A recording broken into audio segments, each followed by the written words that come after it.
నమస్తే సకలు. ఈరోజు కథ పేరు కుంభన్న నిద్ర. ఒక ఊళ్ళో గురవయ్య గురవమ్మ అనే దంపతులు ఉన్నారు. వాళ్లకు లేక లేక ఒక మగబిడ్డ కలిగాడు.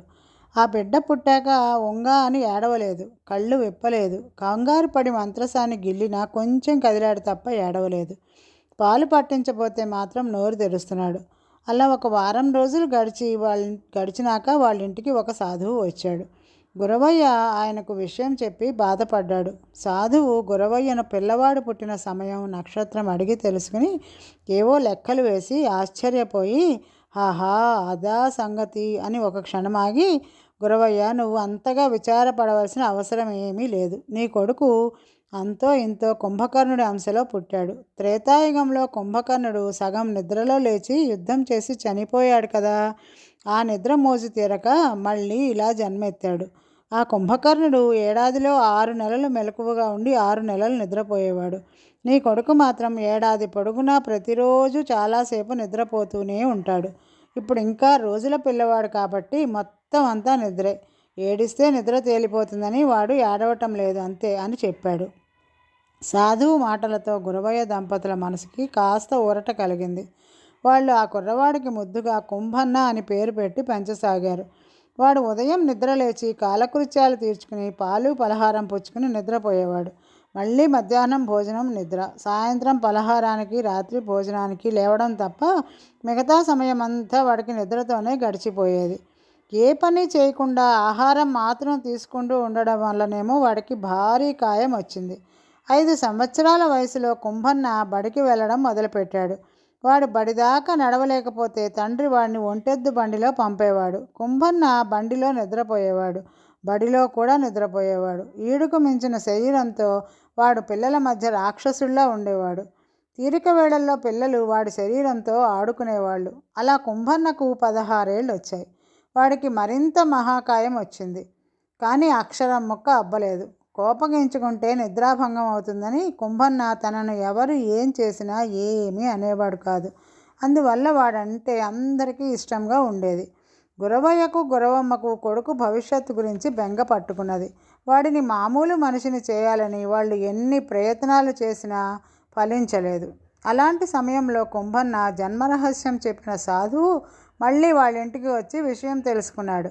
ఆయన ఒక రోజంతా వాడిని శ్రద్ధగా గమనించి, నిద్ర ఎక్కువ తప్పితే మీ కుంభన్న చాలా తెలివైనవాడు, నిద్ర కోసం వాడు ఎంతటి కష్టమైన పనినైనా చురుగ్గా చేయగలడు, కాబట్టి వాడికి ఏ విద్య అయినా తొందరగా వస్తుంది. గత జన్మలోని నిద్రాభంగం ఫలితం కూడా ఇక పూర్తి అయింది కాబట్టి 1 నెల రోజుల పాటు నేను వాడికి విద్యాబుద్ధులు నేర్పుతాను అన్నాడు.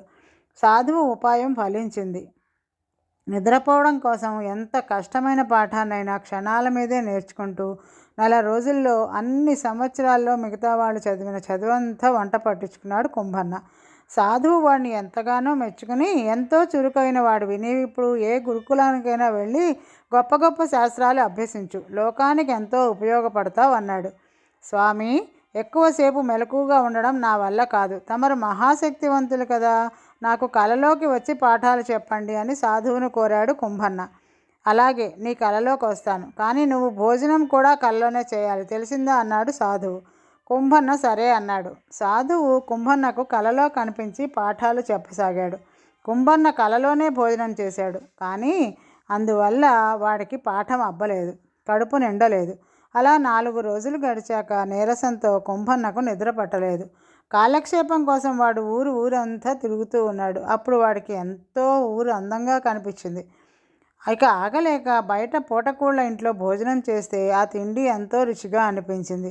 నా చుట్టూ ఇంత గొప్ప ప్రపంచం ఉంటే నేను దాన్ని చూడకుండా నిద్రపోతున్నాను. కళ్ళు మూసుకుంటే వచ్చే కలల కంటే కళ్ళు తెరిచినప్పుడు కనపడే నిజం చాలా గొప్పది అన్న విషయాన్ని తెలుసుకున్నట్లు వాడు సాధువుకి చెప్పాడు.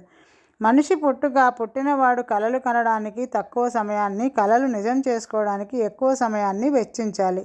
నిద్రలో కన్న కలలు మెలకువలోనే నిజమవుతాయి కాబట్టి మనిషి ఎక్కువసేపు మెలకువగా ఉండాలి.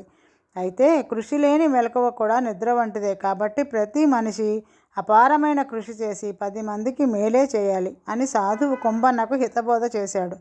కుంభన్న ఆలోచన ధోరణి పూర్తిగా మారిపోయింది.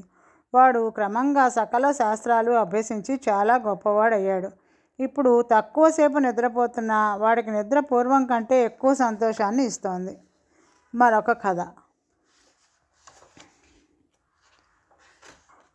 నవ్వు అందం. సిరిపురంలో శ్రీధవుడు అనే భాగ్యవంతుడు ఉన్నాడు. ఆయన కూర్చుని తిన్న తరతరాలు తరగని ఆస్తి ఉన్న నిత్యం వదిలిపెట్టకుండా వేధించే సమస్య ఒకటి ఉన్నది. ఆయన చూపులకు పరమ వికారంగా ఉంటాడు. తన రూపం అందంగా మారాలని వైద్యులు చెప్పిన రకరకాల మూలికలు మింగాడు. ముఖానికి ఏవేవో పసర్లు పూసుకున్నాడు. ఎందరో దేవుళ్లకు పూజలు చేశాడు. ఏమాత్రం ప్రయోజనం లేదు. ఒక బైరాగి శ్రీధవుడు తీరని సమస్య గురించి విని, నాయనా, ఈ రూపం నీకు దేవుడిచ్చినది, దీన్ని మార్చాలి అని అనుకోకు. దైవకృప వల్ల నీ వద్ద తరగని నిధి ఉన్నది. దాన్ని ఉపయోగించి ఇతరులకు మేలు కలిగే మంచి పనులు చేయి.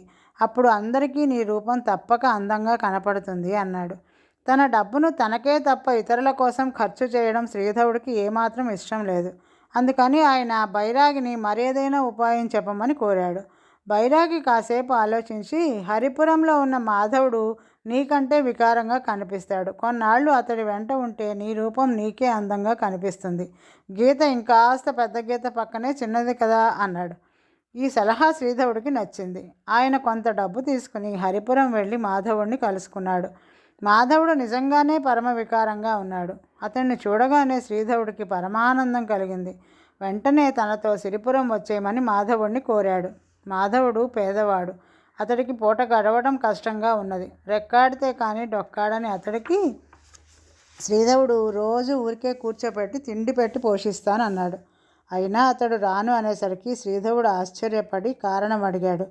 ఈ ఊళ్ళో అందరికీ నేనంటే ఎంతో ఇష్టం. ఇక్కడ నేనెంతో సంతోషంగా ఉన్నాను. అందువల్ల ఈ ఊరు వదిలిపెట్టి రాను అన్నాడు మాధవుడు. డబ్బున్న తనకు లేని సంతోషం మాధవుడికి ఎలా వచ్చింది అని శ్రీధవుడు మరింత ఆశ్చర్యపడ్డాడు. అదీకాక డబ్బు లేని మాధవుడిని ఊరంతా అభిమానిస్తుందన్న విషయం కూడా ఆయన ఏమాత్రం నమ్మలేదు. అందువల్ల మాధవుడిని గురించి ఊళ్ళో నలుగురిని అడిగి చూశాడు. మాధవుడు పరోపకారి అని కొందరు అన్నారు, మంచివాడు అని కొందరు అన్నారు, మహాభక్తుడు అని కొందరు అన్నారు, మరికొందరు నిస్వార్థపరుడని కూడా అన్నారు. కానీ కురూపి అని ఒక్కరు కూడా అనలేదు. ఉండబట్టలేక శ్రీధవుడే ఆ ప్రసక్తి తేగా ఒక ఆయన, ఏమో వాడిని చూడగానే వాడి మంచి బుద్ధులే గుర్తొస్తాయి, రూపం గురించి ఎవ్వరూ ఆలోచించడం లేదు అనేశాడు. ఆ మాట నిజమే. ఆ ఊళ్ళోనే పాలమ్ముకొని జీవించే సుగుణ అనే అందాల భరిణ ఏరు కోరి మాధవుడిని పెళ్లి చేసుకుంటానందుట. శ్రీధవుడు వెళ్ళి సుగుణని కలుసుకుని ఆమె అందం చూసి మూర్ఛపోయాడు. ఆ పిల్ల ఆయన ముఖం మీద నీళ్లు చల్లి స్పృహ తెప్పించి, ఏమైంది నీకు అని అడిగింది. నువ్వు గొప్ప అందగత్తెవు, నేను పెళ్లి చేసుకుంటాను. ఆ తర్వాత నుంచి నువ్వు పాలు అమ్ముకోని అవసరం లేదు. నా దగ్గర తరగని సంపద ఉన్నది. నువ్వు మహారాణిలా జీవించవచ్చు అన్నాడు శ్రీధవుడు. నేను మాధవుడిని ఇష్టపడ్డాను, వాడితోనే నా పెళ్ళి అన్నది సుగుణ. మాధవుడు నాకంటే అందగాడు కాదు, నాలాగా డబ్బున్నవాడు అసలే కాదు. నన్ను కాదని వాడంటే ఇష్టపడతావే అన్నాడు శ్రీధవుడు కోపంగా. ఏమో, వాడెప్పుడూ నవ్వుతూ ఉంటాడు. వాడి నవ్వు నాకు చాలా ఇష్టం. నవ్వినప్పుడు వాడు ఎంతో అందంగా ఉంటాడు అన్నది సుగుణ.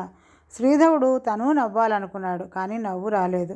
ఆయన మాధవుడిని వెతుక్కుంటూ వెళ్ళి తనకు నవ్వడం నేర్పమన్నాడు. దానికి మాధవుడు, నీ గురించి తక్కువగాను ఇతరుల గురించి ఎక్కువగాను ఆలోచించడం అలవరుచుకో. మనం మన గురించే ఆలోచించుకుంటే ఏదో కొద్ది క్షణాల పాటు సంతోషపడతాం. అలా కాక ఇతరుల మంచికి సంతోషపడితే అన్ని వేళలా ఆనందమే అన్నాడు. ఇతరుల గురించి ఆలోచించడం తన వల్ల కాదు అన్నాడు శ్రీధవుడు. అయితే ఈ ఊరి చివర ఉన్న మామిడి తోటలోని నిత్యానంద స్వామి దగ్గరకు వెళ్ళు. ఆయన నీకు నవ్వు వచ్చే హాస్య కథలు చాలా చెప్తాడు. అవి గుర్తు చేసుకుంటే చాలు, పొట్ట చెక్కలయ్యేంత నవ్వు వస్తుంది అని చెప్పాడు మాధవుడు. శ్రీధవుడు నిత్యానంద స్వామిని దర్శించి ఆయన చెప్పిన హాస్య కథలు విన్నాడు. అప్పుడు నిజంగానే నిత్యానంద స్వామి కథలు వింటూ ఉంటే పొట్ట చెక్కలయ్యేటంత నవ్వొచ్చింది. ఆయన్ని చూస్తూ నిత్యానంద స్వామి కథలు చెప్పడం ఆపి చాలాసేపు నవ్వాడు. మీ కథలకు మీకు నవ్వు రావడం విచిత్రంగా ఉంది స్వామి అన్నాడు శ్రీధవుడు ఆశ్చర్యపోతూ. నిత్యానంద స్వామి నవ్వడం ఆపి, నేను నా కథలకు నవ్వడం లేదు, నీ పొట్ట కదిలిపోతున్నది కానీ నీ ముఖంలో నవ్వు లేదు. అది చూసి నేను నవ్వు ఆపుకోలేకపోయాను అన్నాడు. అయ్యో, నేను నవ్వాను స్వామి, అలా నవ్వినప్పుడే నా పొట్ట కదిలింది అన్నాడు శ్రీధవుడు అసంతృప్తిగా. అలాగా, అయితే నవ్వినా నీ ముఖంలో తేడా లేదు. నీ మనసులోని స్వార్థభావాలే వికారంగా బయటకు వస్తున్నాయి. అందుకే నీ నవ్వు తెలియడం లేదు. ఏం చేయగలం మరి అన్నాడు నిత్యానంద స్వామి సాలోచనగా. శ్రీధరుడికి అప్పటికి విషయం పూర్తిగా అర్థమైంది. ఆయన సిరిపురం తిరిగి వెళ్ళి ఊళ్ళో 10 మందికి మేలు కలిగే పనులు చేయడం మొదలుపెట్టాడు. ఆ తర్వాత ఆయనను తను కురూపి అన్న వాస్తవం ఏమాత్రం బాధించలేదు. ఈరోజుకి కథ సమాప్తం సకులు. తిరిగి మరో కథతో రేపు కలుద్దాం. నమస్తే.